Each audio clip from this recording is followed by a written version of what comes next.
স্বামী যখন স্ত্রীর সাথে ভালো ব্যবহার করে, আল্লাহ রাব্বুল ইজ্জাত ওয়াল জালাল স্বামীর রিজিকে বরকত দান করেন। কি অসাধারণ কথা!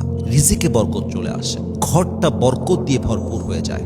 আর স্বামী যখন স্ত্রীর সাথে খারাপ ব্যবহার করে, আল্লাহ রাব্বুল ইজ্জাত ওয়াল জালাল ঘর থেকে বরকত উঠিয়ে নেয়। রিজিকে বরকত থাকে না। কামাই অনেক হয়, কিন্তু রিজিকে বরকত থাকে না। আল্লাহ বরকতটাকে উঠিয়ে নেয়, বরকতটাকে দূর করে দেয়। কিন্তু স্বামী যখন ভালো ব্যবহার করে, মুচকি হাসি দিয়ে কথা বলে, স্ত্রী খুশি থাকে, বাচ্চারা খুশি থাকে, স্বামীর মন শান্ত থাকে, ওই ঘরে আল্লাহ রিজিক দিয়ে পরিপূর্ণ ভরপুর করে দেয়। পড়েন সুবহানাল্লাহ। 4 নাম্বার লাভ, আপনি যদি ভালো ব্যবহার করেন, আপনার বিপদের দিনের সাথী আপনার বউ হবে। আপনি যদি আপনার বউয়ের সাথে সবচেয়ে সুন্দর ব্যবহারটা করেন, আপনার শেষ বয়সের সবচেয়ে বড় শক্তির জায়গা আপনার বউটা হবে। শেষ বয়সে গিয়ে দেখবেন পুরুষের পাশে ছেলেও নেই, মেয়েও নেই। ছেলে বিয়ে করে স্যাটেলড ভিন্ন জায়গায়, চাকরি নিয়ে ব্যস্ত আছে, ব্যবসা নিয়ে ব্যস্ত আছে। মেয়েটা বিয়ে করে স্যাটেল, তার জামাইয়ের বাড়িতে আছে। পুরুষের পাশে শেষ পর্যন্ত তার বউটাই থাকে।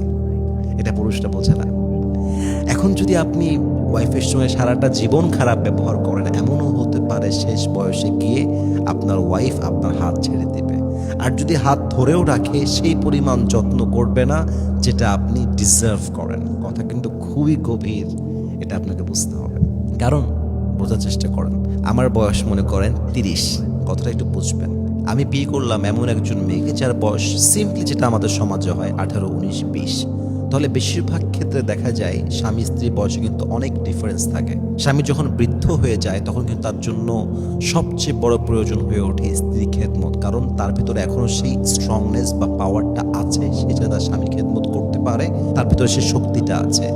কিন্তু স্ত্রী যখন খেদমত করতে চায় এই অপারগ মানুষটাকে, এই বৃদ্ধ মানুষটাকে, ওর ভিতরে একটা কাজ করে, যে মানুষটা আমাকে সারা জীবন কষ্ট দিয়েছে, সারাটা জীবন আমাকে অবহেলা করেছে, তখন স্ত্রী চাইলেও কিন্তু তার স্বামীর খেদমতটা মন থেকে করতে পারে না। এজন্য যদি আপনি চান আপনার স্ত্রী আপনাকে আজীবন ভালোবাসুক, আপনার জন্য সাহারা হয়ে কাজ করুক, আপনার ভরসার জায়গা হোক, আপনার বিশ্বাসের জায়গা হোক, আপনি যদি চান আপনার স্ত্রী আপনাকে মন দিয়ে খেদমত করবে, অবশ্যই আপনার উচিত যৌবন বয়সে স্ত্রীর সাথে পরিপূর্ণ ভালো ব্যবহার করা। রাজি আছেন তো সবাই ইনশাআল্লাহ? সবচেয়ে বড় লাভটা হচ্ছে স্বামী স্ত্রী যখন একে অপরের সঙ্গে ভালো ব্যবহার করে, স্পেশালি হাজব্যান্ড যখন ওয়াইফের সঙ্গে ভালো বিহেভ করে, আল্লাহ রাব্বুল ইজ্জাত ওয়াল জালাল সেই সংসারে নেককার দিনদার সন্তান দান করে, ভালো সন্তান দান করে, চরিত্রবান সন্তান দান করে। আর যখন হাজব্যান্ড ওয়াইফের সম্পর্ক ভালো হয় না, খারাপ হয়, ওই ঘরে নেককার সন্তান আসে না। আর যদি ভালো সন্তান এসেও থাকে, আব্বার ব্যবহারের জন্য, মায়ের অবস্থানের জন্য, পারিবারিক ভাঙ্গনের জন্য, একটা ভালো সন্তানও একটা পর্যায়ে গিয়ে নষ্ট হয়ে যায়। ঠিক কিনা বলেন আপনারা? বাস্তব কথা বললাম একেবারে। হাজারো সন্তান নষ্ট হয়ে যায় একমাত্র বাপের জন্য, মায়ের জন্য। আশ্চর্য একটা ব্যাপার স্যাপার। ওই সন্তানটার দোষ কোথায়? একজন মা যদি চরিত্রহীন হয়, ওর দায়টা পুরো 14 গোষ্ঠীর উপরে যায়। এটা আপনারা বোঝেন কখনো? ভেবে দেখেছেন কখনো? স্বামীটাও বেচারা হতাশ হয়ে যায়, তালাক দেওয়ার পরে নিজের কষ্ট হয়।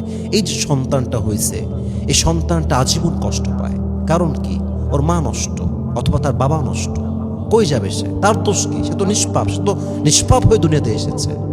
এই জন্য প্রিয় ভাইয়েরা আমার, আমাদের উচিত, যদি আমরা নেককার দিনদার সন্তান চাই, পরিবারে বরকত চাই, স্বামী স্ত্রী ভালোবাসা চাই, যদি আমরা ইবাদত করতে চাই, যদি আমরা মনের প্রশান্তি খুঁজে পেতে চাই, আজ থেকে আমরা we will try our best level to love our wives. আমরা চেষ্টা করব আমরা যেন আমাদের ওয়াইফকে পরিপূর্ণ দিল থেকে, মন থেকে ভালোবাসতে পারি। আল্লাহ রাব্বুল ইজ্জাত ওয়াল জালাল যেন আমাদের সবাইকে সে তৌফিক দান করে। পড়েন সবাই আমিন।